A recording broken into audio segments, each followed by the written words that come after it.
what your country can do. One small step for man. It proves to be self-evident that all men are created equal.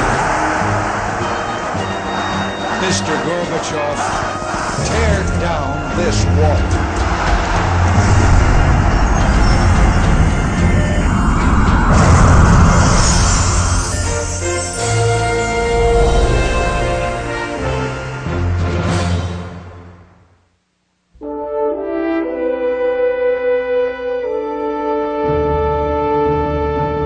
New York City's Great White Way, Broadway. Throughout the 1920s, the nightlife here glittered. Bands played and liquor flowed, and everyone who was drinking it was breaking the law. In the first month of the new decade, the 18th Amendment became the law of the land. The sale and consumption of alcohol was now illegal.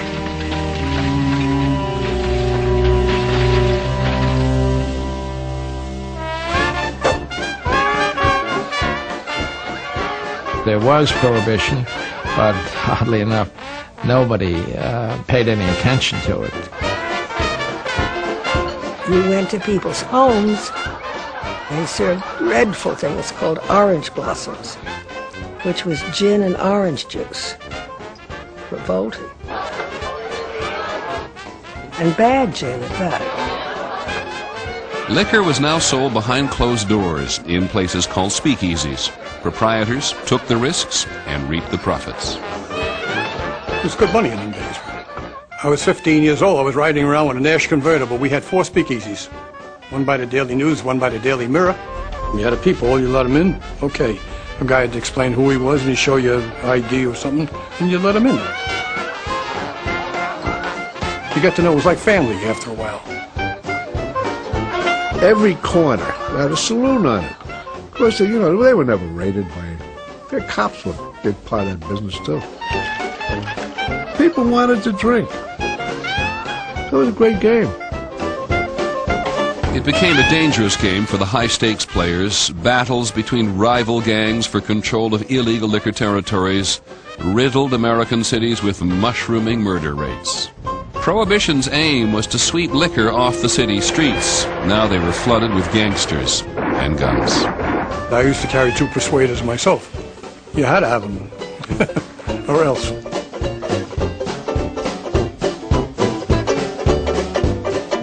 Prohibition and the general disregard which followed it was the perfect symbol for the 20s, a decade which was about crossing the line, smashing tradition, breaking boundaries.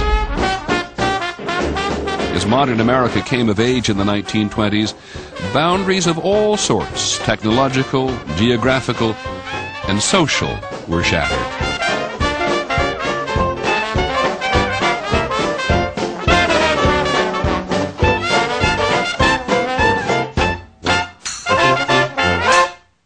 The roar in the Roaring Twenties was the birth scream of the modern. America was now about to leave behind the formative experience of its rural past and embrace the promise of an urban future. But progress would have its price. A sudden, wrenching departure from the certainties of the traditional and the familiar, spread by an emerging mass media, movies and the radio.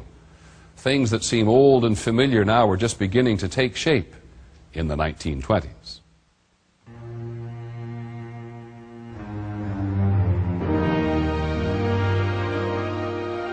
At the dawn of the 1920s, America was clearly entering a new era. An era defined by a vast and complicated urban culture that would dominate the rest of the 20th century. After World War I, there was an eagerness to embrace the new, and it was in America's cities, most dramatically in its biggest, New York, where the modern age was born. The very architecture of the city spoke of America's new ascendancy and her aspirations.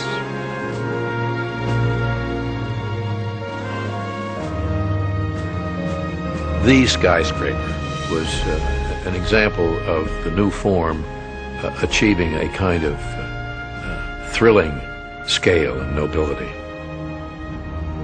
More people worked there than lived in the average small town in America.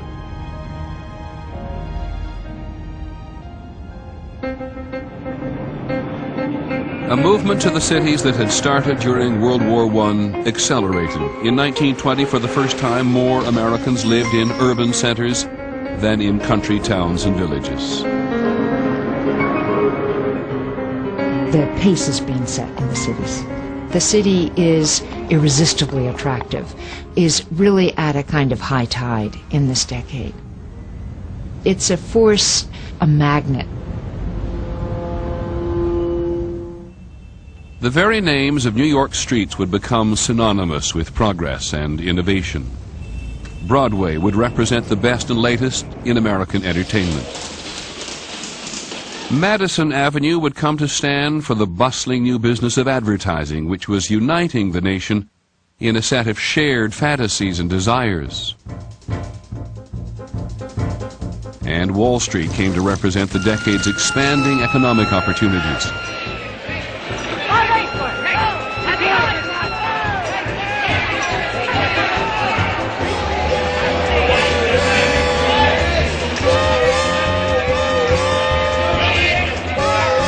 Wall Street was where the action was. People came from everywhere to get in on it. The reason I come to New York was there was nobody there after they closed the mines in 1926 in Pennsylvania. There was no money coming there. This fella Jerry got me the first job. And he said, "Come on down to Wall Street. The streets are paved with gold." It seemed that way, too, on Park and Fifth Avenues, where the tycoons lived. The number of millionaires in the 1920s jumped 400% over the previous decade. The 20s' feeling of limitless horizons was fueled by their lavish lifestyle.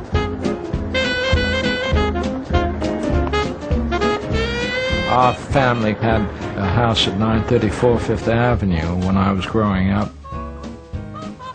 We had a place in Tuxedo Park and a house in New York, and then we used to come to Southampton in the summer. Everybody seemed to be having a good time. In those days, you had lots of help. You had a cook, you had a kitchen maid, and you had a laundress. And then you had a parlor maid, a chambermaid, and mother's maid. How many does that make? 6, but I think there were 8, actually. Terribly nice people. Almost everybody had a boat. I recall in the 20s, you would see a harbor filled with yachts. I mean, really filled, almost gunnel to gunnel, and we didn't refer to yachts as such unless they were 100 feet or over.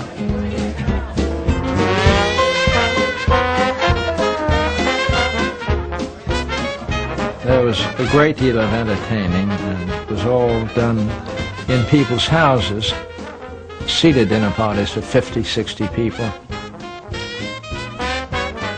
Always after dinner, there would be entertainment by guests.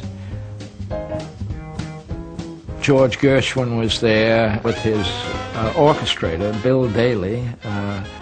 They got up and played on 2 pianos. Mother always had 2 grand pianos in the big room downstairs. Gershwin, who wrote Rhapsody in Blue and other anthems of the decades, was profoundly influenced by the new music he had heard and loved called jazz. The capital of jazz in the 1920s was just a subway ride uptown in Harlem. It was in Harlem clubs that one could see the artists at the forefront of this fresh and uniquely American music. Performers such as Louis Armstrong, Bessie Smith, and a dapper young man named Edward Kennedy Ellington. His friends simply called him Duke.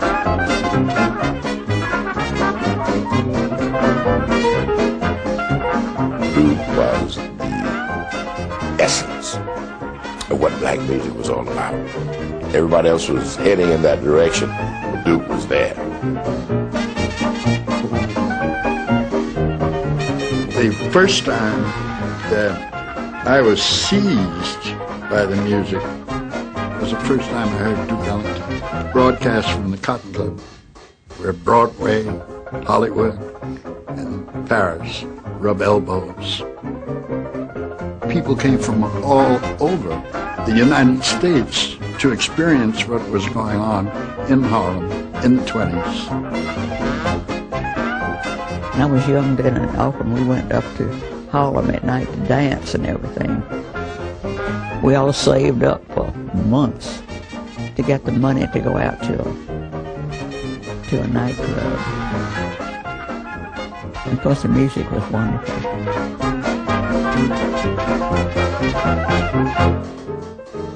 Harlem was contributing more than music to America's new urban culture.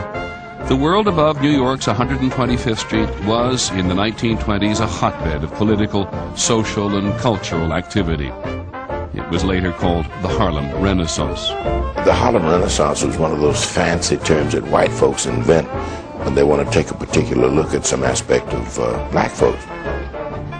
I don't think black folks run around saying, well, we're going to have us a renaissance or something like that, but it was a holiday of the spirit. In Harlem was born this idea of the new Negro, someone who stood up for the Negro, who advertised his and her contributions to American culture, who was proud to be black.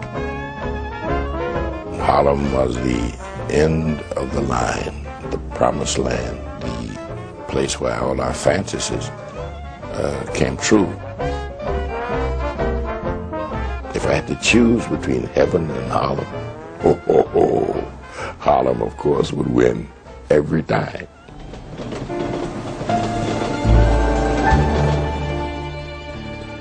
While Harlem seemed a promised land for black Americans, New York's Lower East Side was for European immigrants their gateway to the American dream.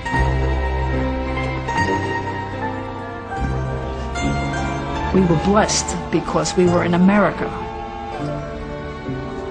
My father came from the Ukraine.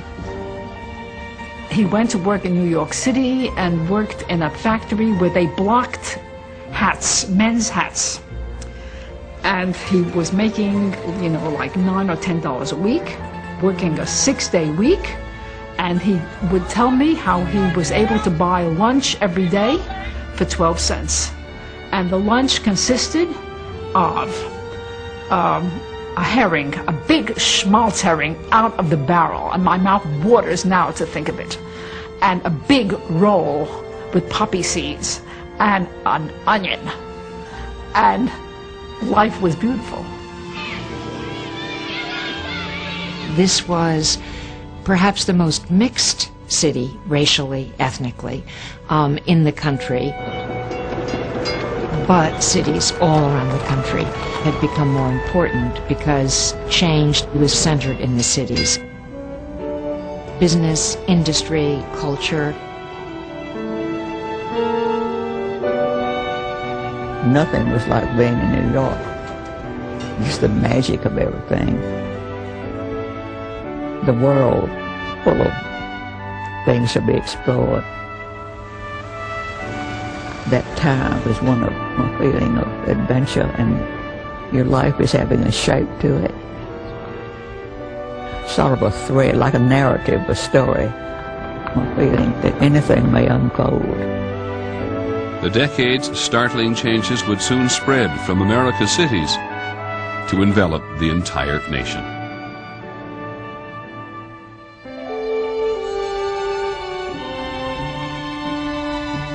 Far from the speakeasies and the dance halls and the nightclubs, there was another America in the 1920s. Here, people still lived as their parents and grandparents had, and they liked it that way.